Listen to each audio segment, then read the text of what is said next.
আলাইকুম। আজ থেকে আমরা প্রথম শ্রেণীর গণিত খুব সহজভাবে শিখব। একদম শুরু থেকে ধাপে ধাপে গল্পের মতো করে শিখব। প্রতিদিন অল্প অল্প করে মজা করে শিখব। তুলনা করি কম বেশি, পাশাপাশি ছবি তুলনা করে কম বেশি বলি। এটিতে কম দেখা যাচ্ছে এটি কম, আর এটিতে বেশি দেখা যাচ্ছে এটি বেশি।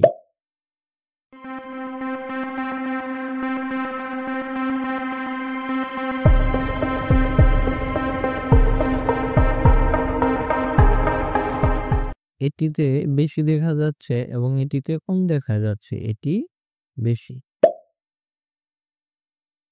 কোন জিনিসে টিক দেই? এখানে পানি 2টি গ্লাস আছে, এই গ্লাসে পানি বেশি, এই গ্লাসে পানি কম আছে, তো আমরা কমটাতে টিক চিহ্ন দেব। বেশি জিনিসে টিক চিহ্ন দিই। এখানে 2টা বাটি আছে, এই বাটিতে বেশি আছে, আমরা বেশিটাতে টিক চিহ্ন দিব, এটাতে কম আছে।